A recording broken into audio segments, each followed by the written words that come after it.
So, new ban list, maybe a new format. We got events coming up next year and new sets coming up next year. Nothing else in 2023, but it's kind of time to break down who are the biggest winners and biggest losers of this current new January 1st, 2024 Forbidden and Limited list. So before we do that, make sure to like the video, subscribe to the channel, turn on the bell for more videos like that, and you really, really should, because this next week is going to be crazy. Tons of new deck profiles for the next format, tons of new content for the new format, and next week, probably the biggest video ever made on my channel, so worth sticking around. I was mid-writing a 7,000 word script while the ban list hit.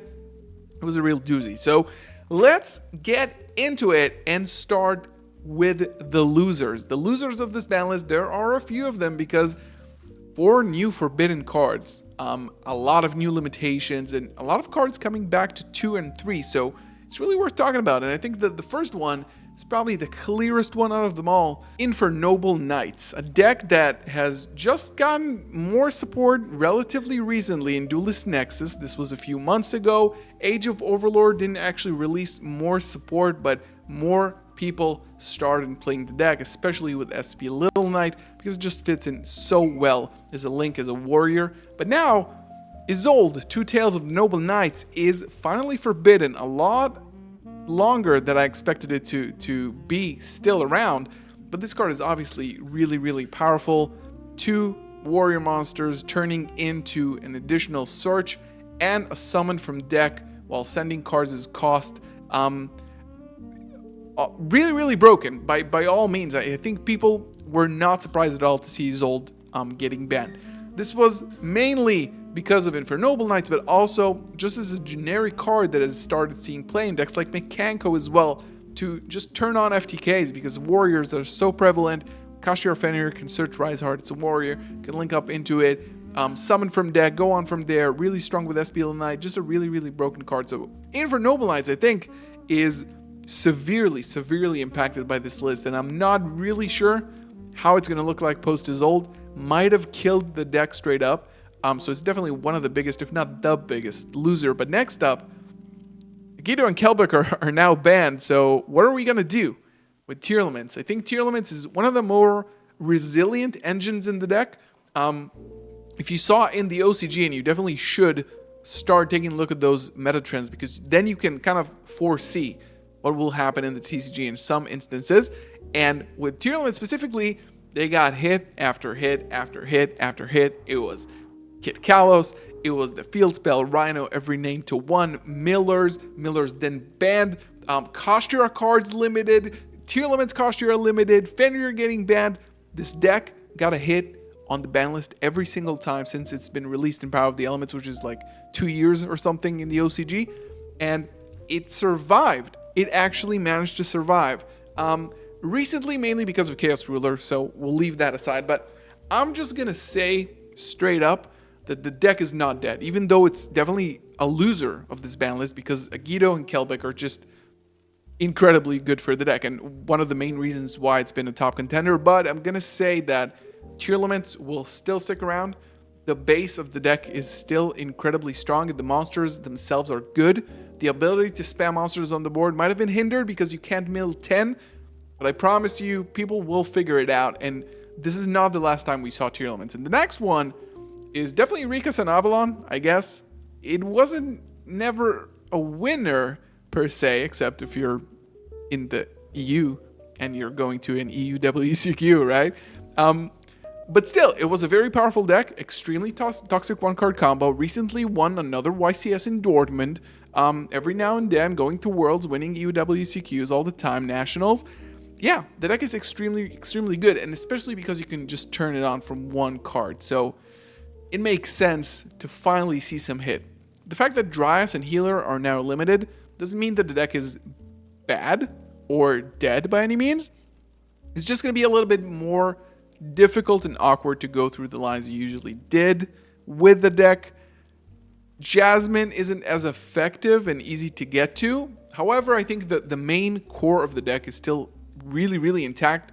Getting to Loci will still be extremely easy, and the Rika engine with Con still extremely strong. Therions, the deck has a very good structure, but definitely got hit with this. I think it's all going to come back when Aroma support releases in Phantom Nightmare. Stick around on the channel to learn more about this set in the coming future. And then we have Unchained, which is like not really a loser, but definitely, you know, got hit with one of the strongest cards in the deck. People were betting on, like, is it Tour Guide? Is it Charvara? It ended up being Charvara. These were the hits that made sense to go to 1. I kind of wanted to see Tour Guide go to 1 more, because now you just play different lines and get to the same result with Unchained. It's still going to be a very strong deck. It's still going to utilize SP Little Knight a little bit better, but it might cause some cards like DD Crow to come back into the format just to hit the 1 Charvara to prevent your opponent from going into the rank 6. People are going to probably start playing 2 of the Blue Dog Shiyama, just because they need more 6s and they just need more resources, which will in turn make the deck a little bit bad, because that card doesn't really do anything if you want to, like, if you open it in the hand, it needs to be in the graveyard. So yeah, I think Unchained is like sort of a loser. We'll see. But the last loser is going to be Cyber's decks and Mathmech, which is, you know, I said that Infernoble Knights were the biggest loser. This, brother, this is just comedy at this point. Josh is probably laughing it up there with Rika and Mathmech getting hit. I'm honestly thinking it was just for the memes. A very, very severe hit on Cyber's decks, making them probably a lot less playable. Maybe Konami wants you to play the other Cyber support. I don't know, but Mathmech, guys, is just like Jover. The deck is dead completely. Unbelievably dead. Moving on from the losers to the happy side of the pond, the winners. Gotta start off with Branded and Chimera. Sorry, this is a Branded channel, guys. You don't like it, you can get out. But I think Branded, Fusion being still at 3, Chimera being still full power now with Horus, Bestial and Runic, gonna put that in the list as well here, even though it doesn't play Branded Fusion. We're gonna talk about Runics a little bit later. Branded, probably going to be a very strong deck. Again, there's the Branded Paradox that Josh always talks about. Joshua Schmidt, if you don't know, what he always says is, like, Branded goes into the format, people start playing Ash, Branded goes out.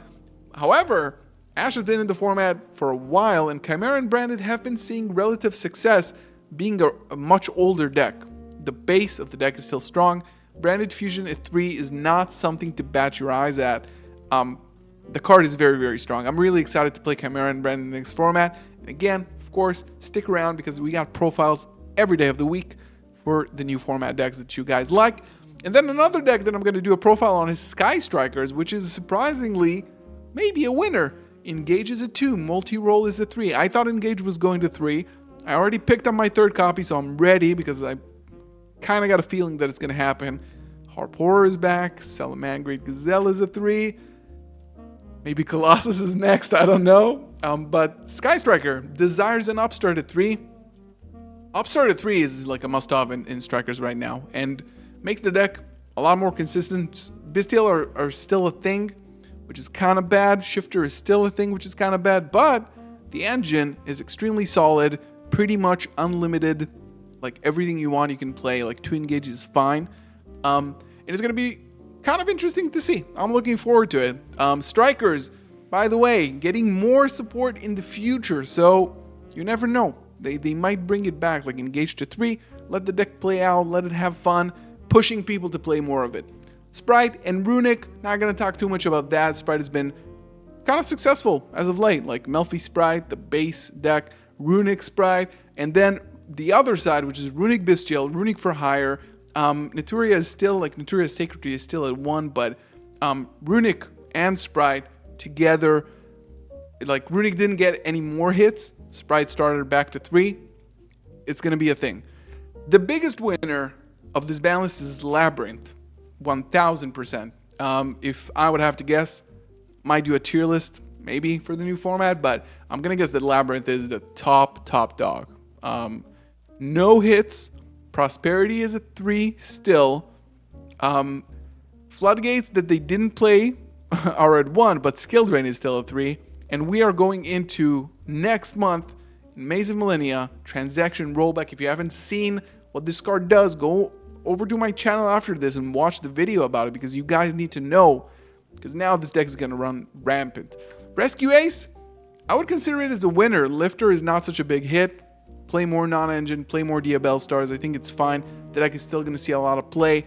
And another deck that got hit but is still a winner in my book is Pearly.